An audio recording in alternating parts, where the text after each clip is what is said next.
الحلقة السادسة من مسلسل جين في كلها مفاجآت، فشفنا وعرفنا حاجات كتير زي إن أخت ماري خارقة وعندها قدرات تخليها زي تشوف لحظات من المستقبل. فكرتني شوية بأفلام فاينل ديستنيشن لما البطل أو البطلة كانوا يشوفوا المصيبة قبل ما تحصل. كمان عرفنا إن ماري وهوملاندر الوحيدين اللي خرجوا من برنامج أوديسا، يعني الاتنين الأقوى فعلا من أي حد تاني عنده قدرات خارقة. وفهمنا أكتر عن توماس جودلكن وسبب تطوير المشروع أوديسا في الأساس. كمان من اللحظات المهمة وهتكون فارقة مع الحلقات الجاية هي إن بولاريتي قدر يفك سيطرة سايفر عليه وكمان يطيره، وأكيد هتكلم عن المشهد ده بتوضيح أكتر. كمان شفنا ظهور مفاجئ وعودة السان إدجار، واللي بنعرف إنه عايز يرجع عشان يكون رئيس فوت، بس طبعا بعد ما يشوف حل في هوملاندر. كمان شفنا زوي بنت فيكتوريا نيومان معاه. وأهلا بيكم في شيف أفلام، وفي فيديو النهارده هشرح وأتكلم عن كل حاجة خاصة بالحلقة السادسة من مسلسل جنفي الموسم الثاني، المسلسل المشتق من عالم ذا بويز. بس الأول أتمنى إنكم ما تنسوش اللايك والاشتراك في القناة لو لسه مش مشترك، علشان دعمكم بيفرق معايا. ويلا بينا. زي ما قلت قبل كده، واضح إن نهاية جين في هيكون ليها تأثير كبير في عالم ذا بويز، بالذات بعد اللي شفناه في الحلقة السادسة. فعرفنا إن ماري وهوملاندر مرتبطين بشكل ما ببعض، وشفنا ظهور لستان إدجار ومعاه زوي بنت فيكتوريا نيومان وسط حوارات توماس جودلكن. فدي حاجات بتقول لنا إن ده كله تمهيد لنهاية مرتبطة بالموسم الخامس من ذا بويز. وفي بداية الحلقة بنشوف أنابيس أخت ماري تستوعب إنها عايشة ورجعت للحياة، وماري تاخدها عشان يهربوا، بس المتفاجئ بيها وهي بتوجههم. وهنا بنعرف إن أخت ماري عندها قدرات خارقة، جات لها إزاي هي مش عارفة، لأن لما ماري قابلت قريبتها قالت لها أختك اتولدت بشكل طبيعي وأنت بس اللي اتولدتي بتجارب. فممكن كده دين سايفر أو أيا كان اللي بعده حقن أمها في الرحم وقت الولادة بكومباوند في، وده السبب في إن أنابيس بقى عندها قدرات خارقة.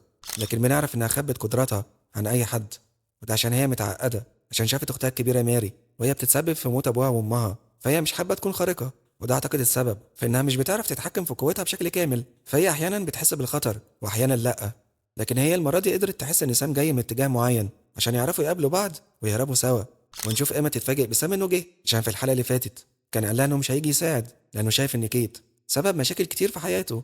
بس واضح بعد قعدته في بيت ابوه وامه شويه ومعرفته عن نفسه اكتر خلاه يتغير ويعقل شويه، عشان كده خد قرار انه يساعد باقي الشله. وبنشوفهم كلهم يهربوا سوا من مصحة المايرا. ونشوف بعدها اما في العربيه بتهزر وتقول احنا نروح كندا، لكن انا بستخاف وتبقى مش عايزه تروح معاهم في حته لانها مش طايقاهم ولا طايقه اختها بسبب اللي حصل معاها، وده لانها اتقتلت بدم بارد من غير ما تعمل حاجه، وكمان رجعت تاني، فكل ده عمل لها صدمه. بعدين بنشوف سايفر اللي اعتقد مزاولنا كلنا بسبب العلاقه الغريبه اللي مش مفهومه بينه وبين الراجل المحروق اللي مش بيتكلم. وهنا بنشوف سايفر كالعاده بيعتني بيه لحد ما يجيله تليفون يقول له باللي حصل في المصحه وان ماري هربت، ودي طبعا حاجه تجنه. فبنشوف سايفر بينزل ضرب في الراجل بكل غل. لو مش متابعني كويس فانا قلت من حلقات فاتت انه غالبا الراجل المحروق ده توماس جودلكن، وشبه اتاكدنا من ده في خلال الحلقه. بس كمان قلت شاكك انه بيتحكم في سايفر وان سايفر انسان عادي طبيعي، وده لان ماري ما لقيتش اثار زرقان لكومباوند في دمه. وتحليل المشهد ده الراجل المحروق زي ما قلت لكم متحكم في سايفر، وهو زي بيخليه يضربه عشان بيلوم نفسه على هروب ماري. حتى بنلاحظ انه بعد ما ضربه شويه سايفر وقف واتثبت كده وبقى يكمل مساج ليه بشكل طبيعي اكن مفيش حاجه حصلت. فحوارات الاتنين سوا فيهم شويه لغز عاجبني. بعدين بنشوف ماري واللي معاها يلاقوا مكتبه على الطريق شكلها مهجور وبيدخلوا يستخبوا فيها، وعلى الحيطه هنا صوره لهوملاندر وجنبها صوره لجماعه ستار فايتر. بعدها بنشوف ايما بتفتح اكونت الانستجرام بتاعها وده عشان تبعت رساله لصاحبتها هاربر عشان تخليها توصل رساله لبولاريتي على امل انه يساعدهم. وسامي يبقى واقف معاها ويلاحظ رسائل بينها وبين جريج وزي بيفهم ان ممكن في حاجه بينهم. ونشوف ماري وجوردن بيتكلموا على اللي حصل في المصحه لان جوردن قلقان لك كل حاجه تتغير لان ماري اثبتت كلام سايفر وانها ممكن تكون فعلا اقوى خارقه. بعدين بنشوف سايفر عند بولاريتي لانه عارف ان ماري ممكن تتواصل بيه وده اللي يعتبر حصل. فبنشوف هاربر صاحبة ايما تتصل على بولاريتي واللي نشوفه يرد عليها، لكن في نفس الوقت بنشوف سايفر بيتحكم فيه بشكل كامل وعن طريقه بيعرف هما فين بالظبط. بعدها بنشوف انابيس وهي تتوقع في حاجه هتحصل ويلاقوا مطرقه بتتحدف عليهم وجوردن يصدها. وبنشوف شخصيه فيكور ينزل ضرب فيهم، حتى باللحظه قد ايه هو قوي، فحتى سام ما كانش قادر عليه. فزي ما قلنا هو المفروض بيمثل ثور بس مع الفارق طبعا. وحظه سيء بيقع في ايد زوي بنت فيكتوريا نيومان واللي كان اخر مره شفناها وهي بتروح على بيت ريد ريفر في اخر الموسم الرابع من ذا بويز. بس بنفهم من ستان ادجار واللي يعتبر جدها خرجها. وهنشوفها هنا بتخلص على الراجل الفايكنج بسهوله واللي زعلت عليه عشان كنت اتمنى انه يكمل. بعدها بنشوف ستان ادجار ياخد ماري واللي معاها على البيت بتاعه واللي هو حصن تحت الارض مضاد لعيون هوملاندر عشان محصل بالزنك، لان دي معلومه عرفناها في الموسم الاول من ذا بويز ان هوملاندر ما يقدرش يشوف اي حاجه ورا الزنك. What can't I see through? Zinc, Homelander. Correct. وكمان استني يقول لهم ان البيت محصن من اي حد عنده قوه قنبله نيوترونيه، وهو هنا بيقصد سولجر بوي اللي شفناه بيعمل انفجار زي النووي. بعدها بنشوف ستان بيحضر لهم الاكل ويعرفهم هو عارف مكانهم ازاي، وانه سمع عن ماري عن طريق فيكتوريا، ويقول لهم ان ماري وهوملاندر مش مختلفين عن بعض، الاتنين نتاج مشروع اوديسا. بعدين يعرفهم عن سايفر وتوماس جودلكن، وهو ده بقى المهم عشان يقول لهم جودلكن كان عايز يتحكم في الخارقين، لكن سايفر عايز الخارقين يحكموا، ويقول بالتحديد ان سايفر عاد شغل توماس بدقه، واللي كان المفروض كل حاجه خاصه بيه ضاعت مع الحريق اللي قتله، وانهم ما لقوش جثته، وهم يعرفوا ان ممكن توماس عايش من الراجل المحروق في بيت سايفر.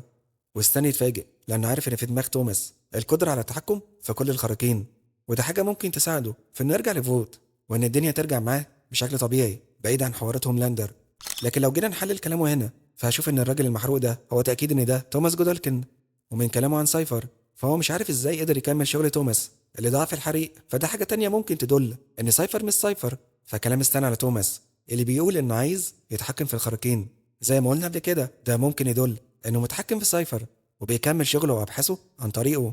ودلوقتي توقعي توماس مش عايز ماري عشان تعالجه بس، لا هو عايزها كمان عشان ممكن عن طريقها يتحكم في كل الخارقين.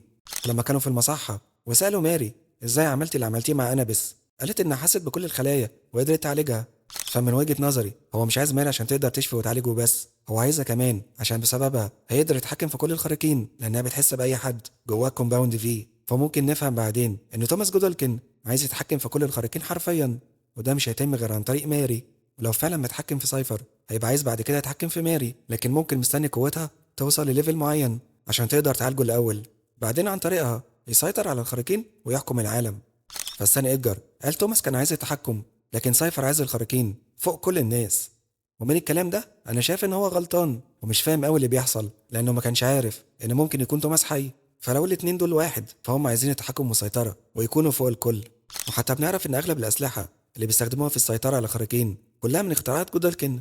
كمان عرفنا من سايفر لما كان يتكلم عن بولاريتي انه عايز يقتل اغلب الخارقين في الجامعة، لان كتير منهم عندهم قدرات اي كلام ملاش لازمة ولا اي فايدة، ومحسوبين خارقين على الجامعة وخلاص، فهو عايز البقاء للخارق الاقوى. وتوقعي هو مش هيعرف يعمل ده غير عن طريق ماري. كمان مش عايزين ننسى ان الاخت سيجي بتساعده، يعني عارفه خطته وبتنصحه، بس هي ممكن يطلع عندها اجنده خاصه بيها وهتظهر قريب، ويعني نعرف هي معاه فعلا ولا وراها هدف تاني خاص بيها. فمتحمس جدا اشوف ايه اللي هيحصل في الحلقات الجايه بسبب الحوارات دي. بعدين بنشوف سايفر قاعد لسه عند بولاريتي وبيخليه يضرب نفسه بالاقلام، لكن بولاريتي بيعمل حاجه غريبه ويثبت ايده ويطيره بره الشقه. وعشان تبقوا عارفين لو مش واخدين بالكم فبولاريتي هو عنده القوه انه يتحكم في المعادن، وواضح من نظر سايفر انه مش لابس اي معدن، فمتفاجئ انه بولاريتي مثبت ايده فعلا.